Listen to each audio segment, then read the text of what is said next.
Salut à tous et bienvenue dans cette nouvelle vidéo où on va analyser ensemble la 16e journée de Ligue 1 qui aura lieu ce week-end. Si vous aimez ces vidéos, je vous invite à mettre un maximum de pouces bleus.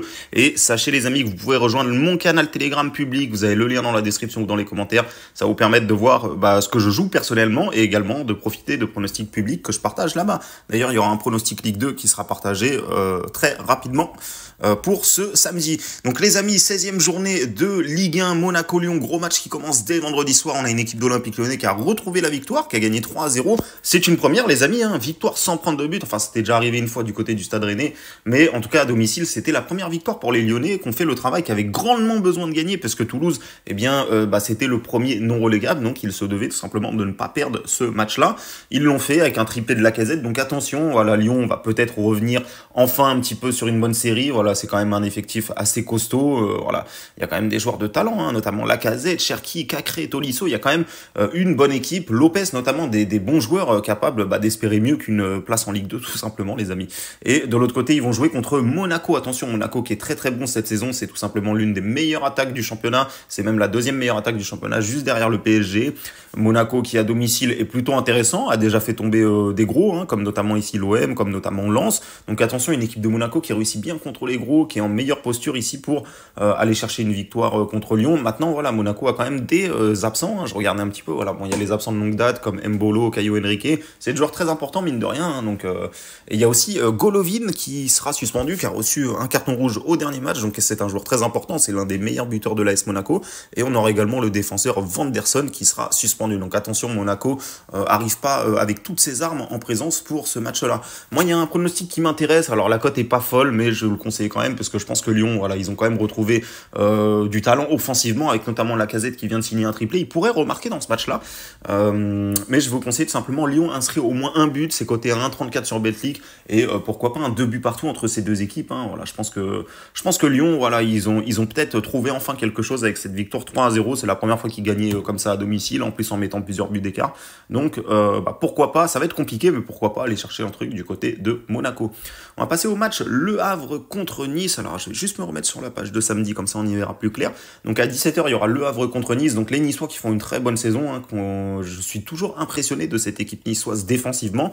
Ils ont joué 15 matchs, ils ont encaissé que 6 buts, donc c'est tout simplement excellent en défense. L'OGC Nice maintenant en attaque c'est un peu faible, hein, 16 buts inscrits. De l'autre côté, le Havre, c'est une équipe également défensive, hein, qui reste d'ailleurs sur 2 défaites d'affilée. Et moi, ce que je trouve intéressant avec cette équipe du Havre, et ce que je trouve surprenant d'ailleurs, c'est qu'ils ont quand même, mine de rien, fait 4-0 lors de leurs 10 derniers matchs. Voilà, il y a eu quand même 4-0. Donc c'est une équipe défensive, hein, quand on voit quand même à domicile, et il y a très peu, franchement, c'est assez rare que on voit les deux équipes marquées, hein, lorsque c'est le Havre qui reçoit. Moi ici, j'ai bien envie de tenter quelque chose dans le sens où Nice, voilà, ils prennent très peu de buts. C'est souvent des matchs très fermés, comme vous le voyez. Voilà, bon, il y a eu 3 buts lors du dernier match contre Reims, mais juste avant, c'est rare qu'on dépasse les 3 buts dans les matchs de Nice, tout simplement. Donc, je vais vous conseiller le moins de 2,5 buts dans le match. Donc, c'est coté à 1,47 et pourquoi pas les Havrais qui vont encore une fois gratter un 0-0. Ils l'ont déjà fait 4 fois cette saison. Donc, voilà, pour ceux qui veulent tenter une grosse cote, le 0-0 doit être pas mal coté d'ailleurs. Mais je vais vous conseiller un pronostic sécu ici, le moins de 2,5 buts. Et en plus de ça, ça vous couvre dans le sens où même si jamais les deux équipes venaient à marquer, ce qui est assez rare du côté de Le Havre comme du côté de Nice, mais si jamais les deux équipes venaient à marquer et qu'il y a un but partout, le moins de 2,5 buts serait quand même gagnant. Donc je trouve que c'est plutôt intéressant. On va passer au match du samedi soir, Lens contre Reims maintenant. Une équipe de Reims qui fait un bon début de saison, mais là, attention, il reste quand même sur 3 défaites lors des 5 derniers matchs. Alors ils ont joué 3 gros, le PSG, le Stade Rennais et l'OGC Nice. Donc voilà, il y a quand même 3 défaites contre des cadres du championnat. Reims, pour ceux qui ont suivi, il y a eu une alerte quand même qui est sortie dans la presse avec notamment l'entraîneur Will Steele qui apparemment souhaiterait quitter le club, hein, souhaiterait à rencontrer les dirigeants de Sunderland en division 2 anglaise. Donc attention, ça c'est des choses quand même en coulisses qui se passent et qui sont pas forcément bons signes pour cette équipe de Reims. De l'autre côté, on a une équipe de Lens qui a fait le travail contre le FC Séville cette semaine en Ligue des Champions, qui est plutôt sur une bonne dynamique, qui reste quand même sur des bonnes performances à domicile. Donc, même si Reims est difficile à jouer, voilà, il y a quand même... et en plus de ça, les amis, très important, Abdelhamid ne sera pas du rendez-vous. Alors, vous allez me dire, de l'autre côté, il y a l'autre défenseur, Kevin Danso, mais on le voit, hein, il a déjà été absent et ça n'a pas empêché le RC Lens de s'imposer, de faire des bons matchs, alors que Abdelhamid, c'est vraiment un joueur très important, si ce n'est l'un des meilleurs du stade de Reims. Reims. Et généralement, quand il est pas là, et ben c'est compliqué pour le Stade de Reims, les amis. Donc voilà, c'est quand même un joueur vraiment phare de cette équipe. Donc je pense que Lens, avec cette absence-là, peut pourquoi pas aller chercher une victoire, ou dans tous les cas, voilà, ils feront un match nul. Mais j'ai du mal à voir Reims dans la situation où ils sont. Avec ce qui se passe à côté avec l'entraîneur Will Steele également, j'ai du mal à les voir signer une performance du côté du RC Lens. Je vais vous conseiller Lens remboursé 6 nuls à 1,35 et je vois bien une belle victoire 2-1 des Lensois devant leur public. On va passer au match du dimanche maintenant, les amis, et on aura un Nantes contre Brest dès 13 h, donc une équipe de Brest qui est plutôt intéressante cette saison, qui est quand même sur 4 matchs sans défaite, qui fait le travail, qui prend des belles victoires à l'extérieur de temps en temps. Et de l'autre côté, on a une équipe de Nantes qui, attention, à domicile est quand même difficile à jouer cette saison. Ils ont perdu que 2 matchs. Ils ont fait notamment deux beaux matchs nuls contre Marseille et contre Monaco. Donc attention à cette équipe de Nantes qui, en plus de ça, a changé d'entraîneur. Ils ont fait signer Jocelyn Gourvenec, qui est un très très bon coach avec de l'expérience et qui va apporter beaucoup de bien à cette équipe de Nantes, je pense. Et là, au dernier match, ils ont perdu. Mais en tout cas, pour l'arrivée de Jocelyn Gourvenec, ils ont signé la victoire contre Nice à domicile. Juste après, ils ont perdu au Parc des Princes. Bon, c'est quand même le PSG, c'était compliqué. Malgré tout, ils sont revenus au score. Ils ont, à 10 minutes de la fin, il y avait un partout. Donc, je trouve que cette équipe de Nantes est sur une bonne dynamique. Ils sont plutôt en confiance. Et je vais tout simplement partir sur Nantes ou match nul côté 1,42. Alors, ça va pas être facile parce que le Stade Brestois, c'est une équipe en forme. C'est vraiment une équipe qui joue bien dans ce championnat. Ils sont 5e, c'est pas pour rien, les amis. Mais voilà, Nantes à domicile. Nantes a quand même changé d'entraîneur et je trouve que c'est plutôt intéressant l'arrivée de Jocelyn Gourvenec dans ce club. Donc, je vais vous conseiller Nantes ou nul 1,42 et une petite victoire de 1 des Nantais, ou s'il n'y a pas une victoire des Nantais, je pense que ça tendra sur un match nul. Lorient contre Strasbourg, maintenant, deux équipes qui sont quand même pas mal à la ramasse en cette première partie, les amis. On va voir que Lorient est tout simplement 16e et en position de barragiste. De l'autre côté, on a une équipe de Strasbourg qui est 10e, mais bon, c'est quand même assez, il y a pas mal de déchets quand même dans cette équipe de Strasbourg, mais mine de rien, ils n'ont perdu qu'un seul de leurs 6 derniers matchs. Du côté de Reims, donc en plus de ça, Strasbourg a retrouvé la victoire la semaine dernière contre Le Havre, donc c'est plutôt de bon augure. De l'autre côté, on a une équipe de Lorient qui nous a offert un match spectaculaire contre l'OM, où vraiment ils ont pris, cette équipe de Lorient prend vraiment beaucoup trop de buts, et je trouve que c'est dommage parce qu'offensivement ils ont quand même pas mal de bons joueurs devant. Être mené comme ça à la mi-temps, prendre 4 buts par l'OM à la mi-temps, ça fait quand même assez tâche. C'est une équipe qui prend énormément de buts, vous le voyez, ils ont encaissé 29 buts depuis le début de la saison. Ça doit être une des pires, c'est la pire tout simplement défense du championnat. Et de l'autre côté, on a une équipe de Strasbourg qui marque pas beaucoup, les amis. Ils ont inscrit 14 buts en 15 matchs. Donc voilà, on a une équipe qui défend très mal face à une équipe qui attaque très mal. Donc c'est un peu compliqué de dégager un scénario là-dedans. Maintenant, voilà, c'est quand même une équipe de Lorient qui marque quasiment à chaque match à domicile.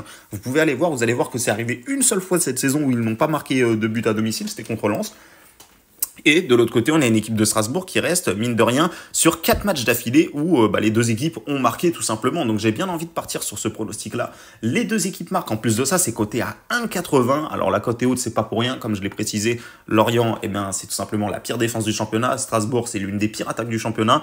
Mais mine de rien, voilà, il y a quand même des stats qui me laissent penser qu'on peut voir les deux équipes marquer. Pourquoi pas un petit 2-1 pour Strasbourg. Voilà, je trouve que les Lorientais, vraiment, c'est trop faible défensivement pour espérer quelque chose. Et les Strasbourgeois, au moins, voilà, ils arrivent quand même, mine de rien, à faire des matchs où ils ramassent au moins des petits matchs nuls. Donc, légère confiance à Strasbourg, mais le pronostic que je vous conseille, c'est tout simplement les deux équipes marquent à 1,80. Pronostic assez risqué, les amis. Donc, allez-y avec une mise soft si vous voulez y aller. Metz contre Montpellier, maintenant une équipe de Metz qui n'a pas eu de chance la semaine passée, qui a perdu 1-0 contre Brest, alors qu'ils ont eu quand même des situations assez dangereuses. Ils auraient pu ouvrir le score. Juste avant, ils ont perdu à Lille en ratant 2 pénaltys, donc vraiment les Messins en ce moment, ils n'ont pas forcément de chance, en tout cas sur les 2 derniers matchs, je trouve qu'ils sont en manque de réussite. Là, ils ont quand même la chance d'enchaîner un deuxième match consécutif à domicile, donc il faudra impérativement prendre des points face à cette équipe de Montpellier qui est pas forcément au mieux en ce moment. Ça fait un petit moment qu'ils n'ont pas gagné, et en plus de ça, ils seront privés de leur meilleur joueur, les amis. Ils seront privés de TJ Savanier qui sera suspendu pour accumulation de cartons jaunes. Donc ça, c'est une étape. C'est vraiment un joueur indispensable de cette équipe. C'est le capitaine, c'est lui qui tire tout. Vraiment, avec ou sans lui, c'est pas du tout la même équipe, Montpellier. Maintenant, attention, il y a quand même des joueurs devant qui peuvent aller vite en contre, notamment le meilleur buteur, en oubliant Kylian Mbappé, Akor Adams, qui a déjà marqué 7 buts. Donc il pourrait s'illustrer sur ce match-là. Maintenant, attention, Metz, ça bétonne, ça joue vraiment défensif, et je serais pas surpris tout simplement que les Messins arrivent à ramasser quelque chose, surtout avec l'absence de TJ Savanier. Voilà, je pense pas que les Messins vont quand même enchaîner 2 défaites d'affilée comme ça. Ils ont la chance de recevoir 2 fois. Donc je vais partir simplement sur Metz ou match nul. Ça fait une cote à 1,59. Petite surprise surprise, certes, parce que Metz est outsider en démarrant ce match, mais voilà, il y a des signes qui me laissent penser qu'ils ont peut-être quelque chose à faire, notamment avec l'absence de TJ Savanier. On va passer au match Toulouse contre Stade Rennais, deux équipes qui ont joué en Ligue Europa cette semaine, et Toulouse qui a fait vraiment une très belle, un très beau parcours tout simplement dans cette Europa League, où ils se sont même offert le luxe de battre Liverpool, et ils ont fini juste derrière eux, donc ils sont qualifiés pour le prochain tour. Ça fait plaisir pour nos équipes françaises qui ont tous réussi à passer cette étape, et de l'autre côté on a une équipe de Rennes qui s'est un peu fait avoir contre Villarreal, hein, où ça a été un match un peu bizarre avec un but refusé vers la fin, mais voilà, aussi Rennes est qualifié, donc voilà, c'est plutôt une bonne chose. Mais attention, Rennes est complètement à la ramasse cette saison, hein, tout comme Toulouse d'ailleurs, hein, donc c'est deux équipes où on sent bien que l'Europa League, ça leur mange quand même pas mal de points, et il est important pour le Stade Rennais d'aller plus haut, parce que là c'est totalement anormal de les voir 13e, alors Toulouse eux aussi, hein, il va falloir qu'ils réagissent, parce que là ils sont en grand danger. Moi voilà, il y a quand même le déplacement du côté de Lask Linz qui peut poser pas mal de fatigue aux Toulousains, même s'ils ont fait tourner un petit peu. On a également Majri qui sera indisponible pour ce match-là, mais mine de rien, on a une équipe de Toulouse qui, malgré l'Europa League, malgré l'enchaînement des matchs, et tout simplement, ils sont plutôt pas mal à domicile, les amis, puisqu'ils ont perdu une seule fois depuis le début de la saison, toute compétition confondue. Donc attention, hein, c'est une équipe de Toulouse qui est très difficile, il y a un public derrière cette équipe de Toulouse. Donc moi, franchement, j'ai pas trop envie de me prononcer sur ce match-là. Je donnerais quand même un léger avantage au Stade Rennais, parce que voilà, pour moi, ils sont quand même sur 3 défaites consécutives. Mais attention, ils ont joué Marseille, ils ont joué Monaco, Villarreal en Europa League. Là, cette fois, ils vont jouer contre une équipe un peu plus à leur portée. Et moi, je vois bien tout simplement les deux équipes marquées, hein. Ces deux équipes ont tellement de qualité devant que ce serait très surprenant pour ma part qu'on n'ait pas les deux équipes qui marquent. Vous avez une cote à 1,63 pour les deux équipes marquent, et pourquoi pas un petit 3 buts à 1 du Stade Rennais. Voilà, je pense que le déplacement du côté de Lask Linz a pu prendre un peu de fatigue pour les Toulousains, et Stade Rennais pourrait tout simplement en profiter. Il nous reste 2 matchs à analyser, du coup, l'OM et le PSG. On va commencer par le match de l'OM qui reçoit clairement, donc l'OM qui a perdu à Brighton dans les dernières minutes, c'est vraiment dommage parce qu'il tenait la première place, mais l'OM qui était juste avant quand même sur 4 victoires consécutives, hein. Donc vraiment l'OM qui est plutôt en bonne forme si on oublie le match de Brighton. Une équipe de Clermont qui est à la ramasse, hein, malheureusement pour eux, c'est compliqué, ils ont un effectif assez restreint cette saison, et ils sont tout simplement avant-derniers, juste devant l'Olympique Lyonnais. C'est très difficile pour eux, c'est une attaque catastrophique avec seulement 9 buts inscrits en 15 matchs, donc les Marseillais pourraient pourquoi pas en profiter pour justement gagner sans prendre de but. Maintenant, attention quand même, hein, parce qu'il y a beaucoup de suspendus, il y a beaucoup d'absents du côté de l'OM, on a notamment Jonathan Klaus qui sera suspendu, on a notamment Ndiaye qui sera suspendu, les blessés de longue date comme Rongier notamment, mais voilà, l'OM est largement en mesure de battre cette équipe de Clermont, hein, faut pas se raconter d'histoire. Ils ont une cote à 1,40, donc pour moi tout simplement ça se joue, hein, même 1,41, donc pour moi tout simplement ça se joue, hein. Donc je vais vous conseiller tout bêtement une victoire de l'OM à 1,41, et je vois bien un petit 3-1 pour les Marseillais. Voilà, j'aurais bien pris une victoire de l'OM sans prendre de but, mais le fait que il y ait quand même des suspendus du côté de l'OM me laisse penser qu'on peut avoir pourquoi pas un petit but de Clermont, surtout que l'OM a joué quand même jeudi soir, ils ont fait un déplacement du côté de Brighton, donc ça leur a pris un peu de fatigue, mais je pense que l'OM devrait quand même s'en sortir contre cette équipe de Clermont qui est tout simplement très faible en cette première partie de saison. Lille contre le PSG maintenant, et là on a un gros match les amis, hein. Vraiment c'est pour moi c'est l'un des matchs les plus compliqués à jouer pour le PSG depuis le début de la saison en Ligue 1, parce que tout simplement Lille c'est une équipe qui ne perd quasiment jamais à domicile, ils ont des stats juste hallucinantes, hein. Donc vraiment attention à cette équipe de Lille qui pourrait faire quelque chose contre le PSG, surtout que le PSG il sort de leur match à Dortmund où ça leur a coûté quand même pas mal de fatigue, hein. Il y a eu du stress, il y a eu de la fatigue, il y a eu beaucoup de dépenses. De l'autre côté, une équipe de Lille qui a gagné 3-0 contre Klaasvik en Ligue Europa Conférence, qui ont fait un petit peu tourner, donc c'est plutôt bon pour les Lillois qui ont pu reposer la plupart de leurs cadres, alors que le PSG c'est pas du tout le cas, hein. Bien évidemment le PSG a mis tous ses cadres pour aller chercher la qualif contre Dortmund, et je trouve que le PSG a raté énormément d'occasions contre Dortmund, notamment Mbappé qui doit l'avoir mauvaise parce qu'il a raté quand même 2 grosses occasions, Kolo Muani également. Moi voilà, j'ai bien envie de partir sur une double chance buteur là-dessus, surtout dans le sens où on pourrait avoir pourquoi pas un match offensif, hein. Il y aura Donnarumma qui sera pas là également du côté du PSG, on a Jonathan David qui est dans la liste des blessés, on a Yoro, un défenseur très important du LOSC qui sera également suspendu, donc attention, hein, il y a des absents des deux côtés, ça peut donner un match assez ouvert.